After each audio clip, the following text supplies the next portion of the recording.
Hello and welcome back to the Baggies podcast YouTube channel, where of course we're giving you all the latest news, views and opinions on all things Albion. We are back again today with another video for you. Today's a bit of a big discussion again. I suppose I like to drop some of those in, particularly during these international breaks, which I'm sure at the moment watching Albion is probably a bit of a welcomed break, but normally is a bit of a bore in terms of content. But thought I'd bring you a little bit of a big discussion today, giving you some ideas, maybe a little bit of a discussion around Albion's player of the season, because although it's been a really difficult season, we have got to pick one. And at the end of the season, of course, there'll be a podcast with some sort of end of season awards, talking about, you know, which players we think deserve different awards and whatnot. So, you know, I'll be bringing that out, of course, at the end of the season. But this is sort of sowing the seeds for that, giving some little options, giving some maybe reasoning as to why some players may deserve it, why some players might not.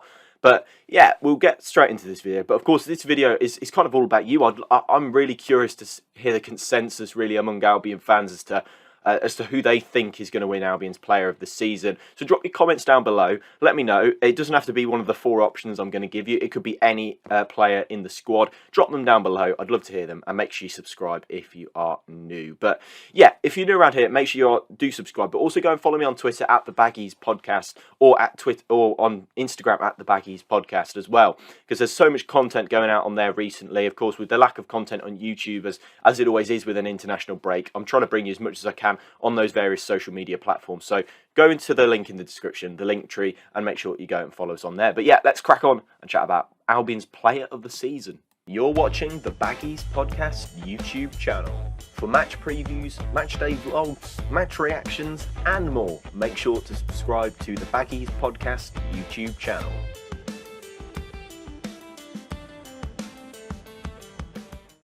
So, first off, a little bit of a disclaimer. There is a real lack of candidates, of course, for Albion's player of the season this year.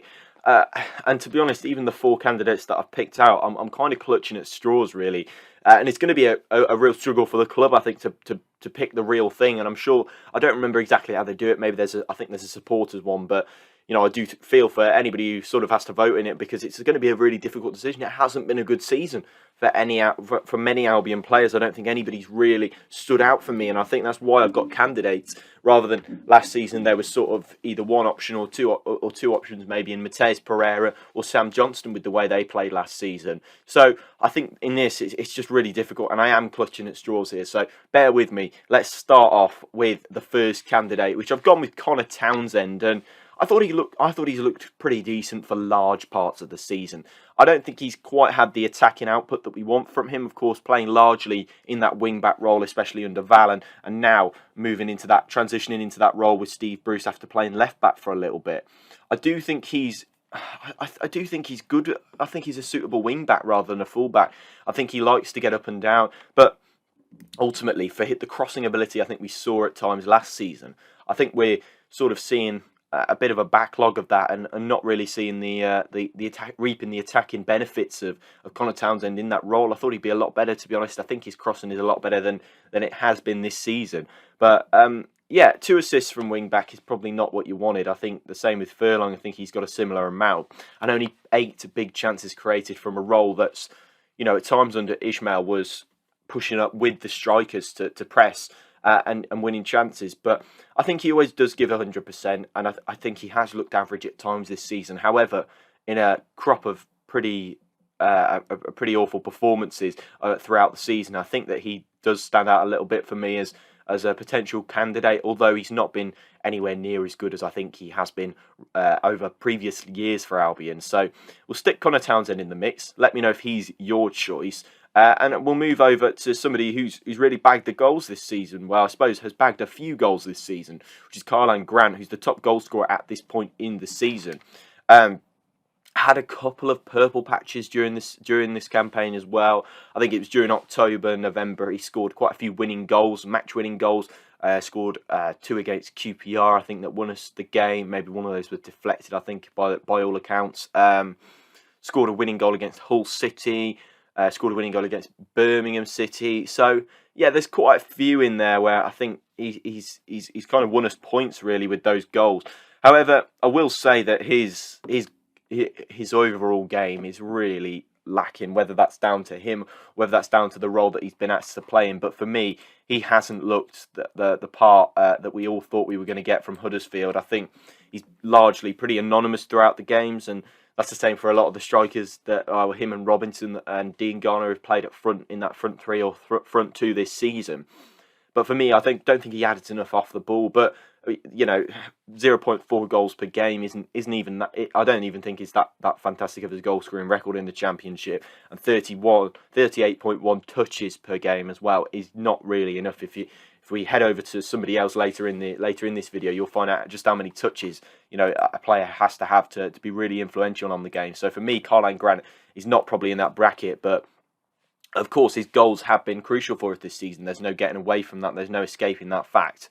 And for that reason, I think he does have to be in the mix. And I think a lot of people, I've seen this debate floating around, has actually, provided some votes for Karlan Grant if this was to be a sort of supporters thing. So Karlan Grant has to go in there. However, I don't even know who'd be my vote out of the four I've picked, but yeah, Karlan Grant will have to go in there because his goals have been so crucial for us this season, and there's no getting away from that. Without his goals, it could well be a relegation scrap for Albion. So yeah, let's tick off Karlan Grant as a candidate. Drop me a comment, of course, if he is your player of the season this season. And moving on to Matt Clark, who I think has had a very good season. I think he's proved himself as a very good Championship defender. At times has struggled. I think when he had COVID, he came back and he just looked very, very shaky. However, I do think that he's got a lot about him to potentially progress and maybe be a permanent signing for Albion in the future. Of course, he's on loan from Brighton until the end of the season. And from my understanding and from a lot of the reporters' understanding, this is just a loan with no option to buy, which is a shame because we've got an option to buy on Malumbi, who's from the same club. But I'd quite like to see Matt Clark join us if that is possible, because I think he's been very good this season. I think he's worked hard, and I think we do look a better defence and a better team when he's in the side. And in that back three, I think the defence is far more balanced when he's on that left side. He looked a bit shaky after he came back from COVID, as I said, but he's a player I'd definitely like to see signed permanently if that is possible. And of course, I think the last few displays that he's put on, I think maybe not the Bristol display. I think the defence as a whole were pretty poor in that one, but I think the Fulham game, he was immense. I think he was just outstanding. He was having to deal because of the way that Furlong and Townsend had pushed up more Townsend on his side. But, the way that they pushed up, I think it was so difficult for him to keep Harry Wilson and Alexander Mitrovic when they were both peeling off onto him at bay. But he did it superbly and showed a lot of promise. I think he got booked for absolutely nothing in that game, to be honest. And, that just proves that the standard refereeing in the Championship really is pretty poor. But I think Matt Clark deserves a shout for Player of the Season, certainly. I know he's only a loan signing, but I think he's really influenced that back three, and he's largely contributed to one of the best defence in the league up until Steve Bruce came in. So I think you do have to give him credit, and you can't forget that was the record before he came in. So yeah, Matt Clark's definitely going in my list. A few stats from his season so far: 0 errors leading to goals, 63% of his duels won, 8 clean sheets he's contributed to, which is by and away a fantastic record for him. And he just looks a sound centre back. I think that's probably the word to describe him, and he's looked very good. So yeah, we hope to see more of him, and I do hope that we keep him in for next season. But we've only had 15 clean sheets, so he's not been there for 7 of them. He's been there for 8, so he has had a bit of an influence on the team. Moving on to our final and final candidate, and yeah, this was a difficult one to stick in because overall he's not played a huge amount of games for Albion this season, but he has burst onto the scene as a player that I think we'd all like to see more of. 13 Championship games and 1 FA Cup appearance for Taylor Gardner-Hickman this season, and 1 League Cup appearance, it's worth noting. Yeah, I think he's a superb player, and he's been a shining light in this Albion side in what has been a very dim season for Albion. Definitely the young player of the season. If that's something that we do, he's got to be that. But I think if it's a supporter vote, I think he could win it. I genuinely do. I think 53.4 touches per game. He's very involved in play, even if it's on that wing-back role. If it's not in the centre of midfield, he's always trying to get involved in play. 1.4 successful dribbles per game, 2.1 tackles per game. He's got a bright future, and he's a player I really do hope sticks around. Of course, he's on a bit of a longer contract that we signed him up on earlier on in the season, but he looks a hell of a player, and I think he's somebody you have to try and build a team around, especially now as he's sort of consolidated his place in the Albion midfield. I think the wing-back role is probably still where his long-term future lies. I don't maybe think that he is a centre midfielder for the rest of his career, but I think the wing-back role maybe where he lies permanently. But if we bring in some new midfielders in the summer, which I certainly hope we do, I think it's certainly beneficial that happens. But Gardner-Hickman, of course, is a very worthy candidate of this player of the season, despite only playing 13 league games. But he is a great player, and I think there's no getting away from that he's got that ability, that potential to help Albion forward. So for me, he has to go in the mix. For me, he has to play, and he has to be in the mix for player of the season and young player of the season if that's something that Albion's club do. But yeah, those are my 4 candidates. I may have stuck somebody like an Andy Carroll in because of the sort of standards he's raised since he came into the club, but at the end of the day, his stats aren't very good on paper, and although he's instilled some standards, he really hasn't been here very long at all. But maybe he's a candidate. But yeah, overall, I am really clutching at straws with those 4, because really, you're struggling to pick one out of those 4 for me. I'm struggling.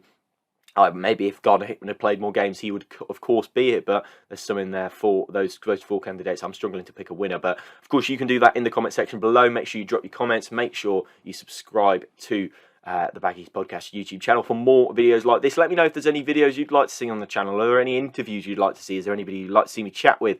Let me know. Is there any of your favourite who's your favourite podcast guest from this season? Drop me your comments down below, and I'll try and get them back on, because of course, I'm sort of trying to be more organised and make sure I've got some podcasts coming up for you guys. So, yeah, drop your comments on who you think you'd like to see on the podcast next. But that brings me to the end of this big discussion video. Let me know who your Albion player of the season is below, and I'll see you in the next one. Goodbye.